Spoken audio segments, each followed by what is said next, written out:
So I thought about making a video where I talked about weird bad stuff I found on Tubi because it's pretty known for having like weird bootleg stuff alongside some pretty high profile stuff. Like recently they added a bunch of old Cartoon Network shows, so you can watch Courage the Cowardly Dog and Ape vs. Mecha Ape New World Order on the same service. And I know people have already done videos like this, like I didn't even have to look them up, I just know they exist. But mine would have been different because I would have used my magic art powers to draw pictures of what I'm talking about instead of just showing clips. Wow. It was totally to be fun and original and not just to avoid copyright bullshit. Yeah. This is going to be more of like a smaller sort of test run of that kind of thing. So if you do want to see more of like what's coming up in this video, you know, all the standard video support stuff, do that. So first I want to just go over stuff that I didn't want to review because you already know what it is, but I thought it was interesting that they had it on here. Like it's a lot of stuff that you would think would be on like some other kind of service, but it's on this cheap one. So both of Meat Canyon's shows, Monster Lab and Melvin's Macabre, are on here. Some other internet stuff like Cyanide and Happiness and like Flash Gets as a channel has their own spot on here. Not Space King, their actual original series. I mean like 20-minute compilations of their YouTube videos, and that got my hopes up. I was like, oh boys, fucking racist Mario on Tubi? No, it's not in there. There's no point. The Garden by Butch Hartman is on there. I've kind of had enough talking about his shit for one lifetime. Dilbert Show, Madagascar, Showgirls, the Bob's Burgers movie, but not the show. Same with Jimmy Neutron, the movie's here, but not the show. Where the Wind Blows, that nuclear fallout movie everyone's already talked about endlessly. The Good Family, that's Mike Judge's third show no one cares about. Click and a few other Adam Sandler movies. I think I saw 50 First Dates on there.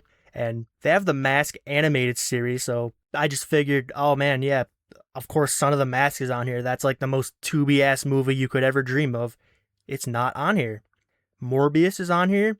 Fred the Movie's here, which means I can show off my used DVD copy I got of it from a video store like 10 years ago. Whoever owned it before me is the one who cut the blonde girl's face out. I wonder why.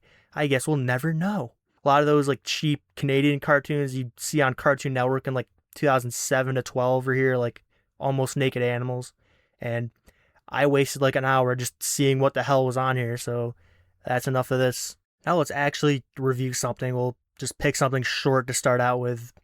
They have Looney Tunes on here, and therefore Dover Boys is on here. I'm reviewing that, fuck you. I mean, it's not like you've seen it.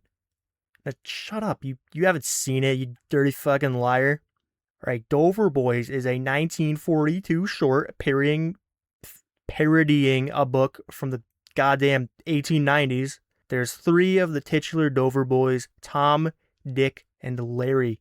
Even though they're stated to be jerks, I mean brothers, they all seem to be in a polyamorous relationship with this girl, Dora Standpipe. And then on top of that, this dude twice their age, Dan Backslide, wants in on that shit too. But he only really wants to marry her to inherit her dad's money when he dies. This isn't in the cartoon, but it's totally true. He's actually Dick from the future, come back in time to prevent himself from contracting leprosy.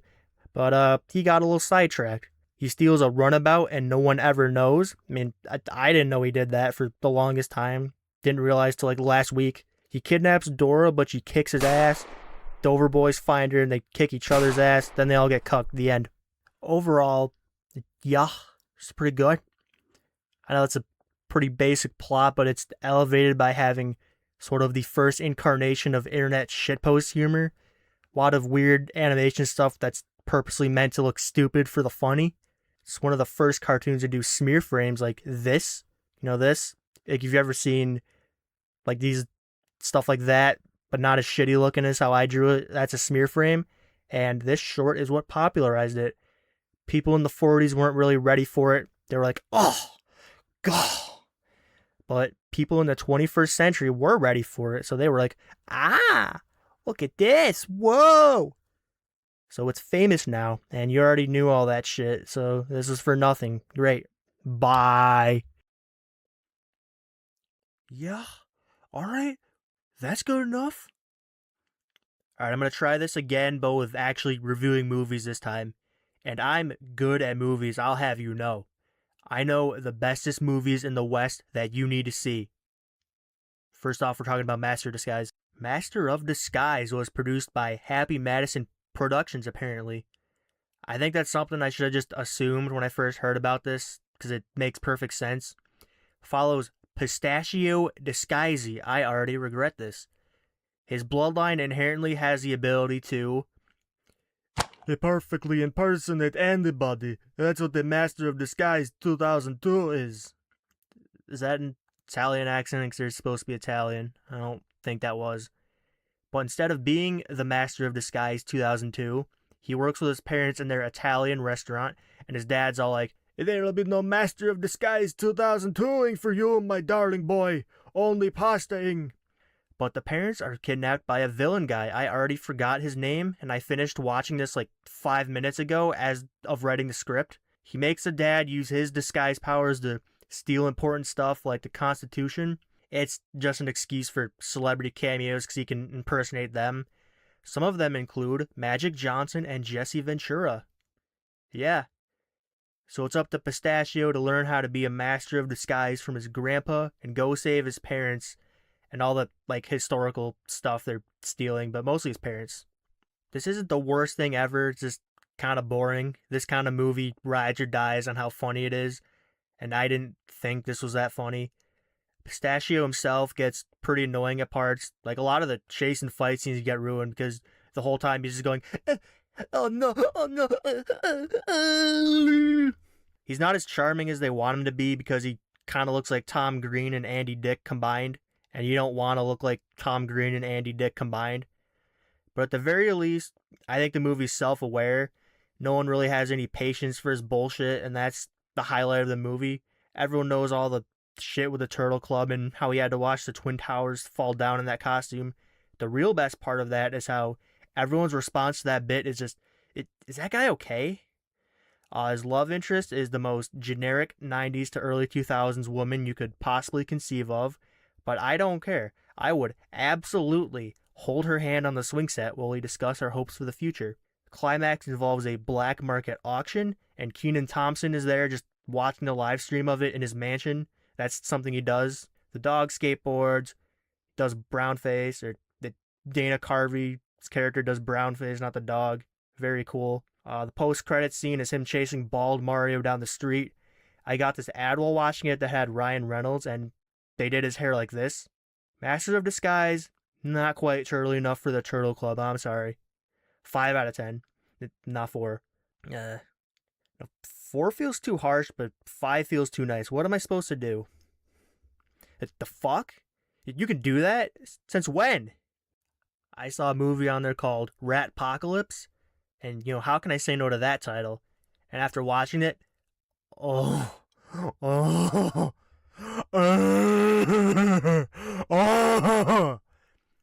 I didn't choose to watch this. It chose me. It is my destiny in life to tell you about this movie. Right off the bat, this starts off with a shirtless guy washing up on the famed tourist attraction, Shitty CGI Rat Island. I call it that, just because it just seems like a fun name. But coincidentally, it is filled with shitty CGI rats. They just come up to the dude out of curiosity, and his first instinct is to start kicking the shit out of them. No, this does not remind me of anyone in particular. Why do you ask? But it turns out that's just his recurring dream he has. He's like, "Oh, mildly attractive British wife. The rats are gonna get me. The president of fucking Russia asked me to give a speech there. I'm gonna go talk about how this ratastrophe has me rattled." And then she's all like, "Hey, why didn't they call this movie Ratastrophe? That's a way better title." Also, what? He's a U.S. senator. That's why he can go do that. Also, I'm calling him Ratrick and the wife Ratricia because I refuse to learn the names of anybody in this movie. Alright, so Ratrick's speech is about how God told him that if political corruption continues, everyone responsible for it will get smited with the rat curse and turn into a rat. It's that old cliche where the character just can't fathom how insane what they're saying sounds to anyone not in the know, and then they have the gall to be like, "Why doesn't anyone believe the schizobabble I just threw out? I thought it was common knowledge!" And that's the final straw for Ratricia. She leaves him, and for some reason, she's in charge of his credit card, so she can just cancel it and strand him in Russia. But it turns out, oh no, we're all turning into rat-human hybrids. I guess Ratrick was like half right. I must be the Constitution circa 1788, because I've just been ratified.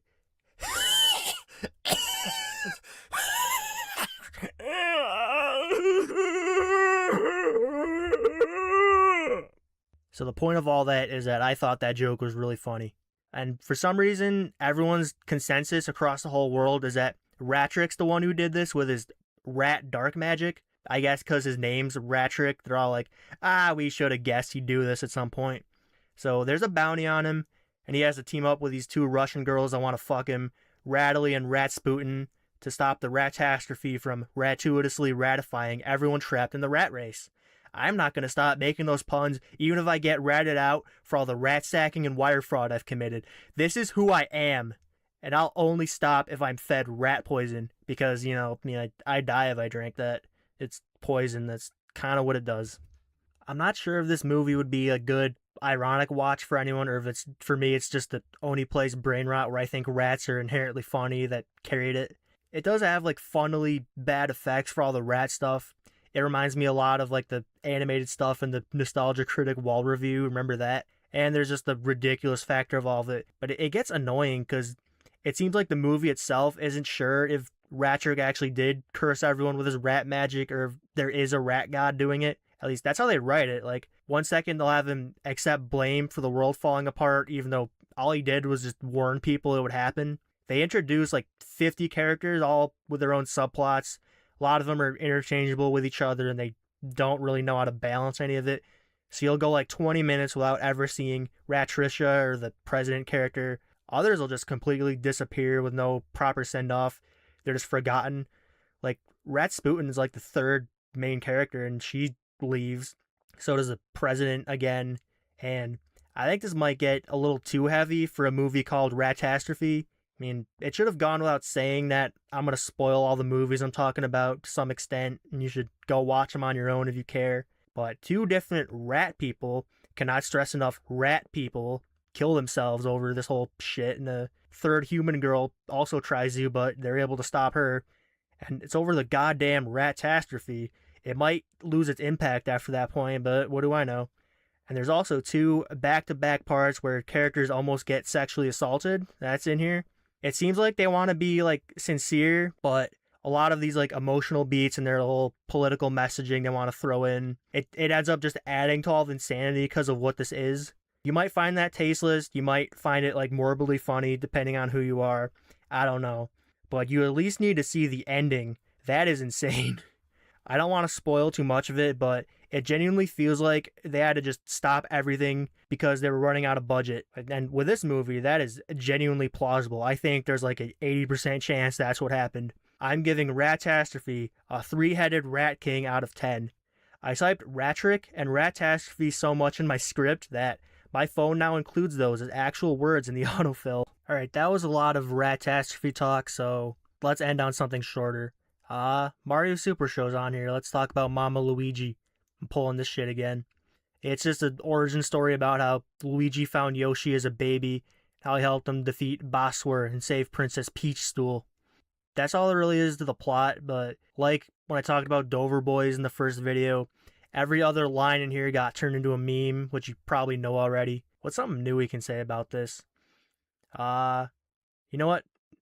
No one really talks about how fucking grating Yoshi's voice is here. It's like, oh, Yoshi doesn't want to go to bed. Oh my god. Dude, someone got paid to just do that for like 13 episodes. Holy shit. And I also like, I know pointing out how weird Mario's world is a dead horse territory, but I just love how this show will just go like, oh shit, football players kidnapped the princess, then a wizard stole Mario, now there's a fat-ass bullet coming, oh the humanity! And you just get no time to even process any of that. That's all I got. If you're not internet poison, this is just bog standard 90s Saturday morning garbage. I can't even tell you to like watch something good instead, because I can't talk. I watched Master of Disguise and Ratastrophe over the course of one day. This gets 5 Coney Island Disco Palaces out of 10. Bye.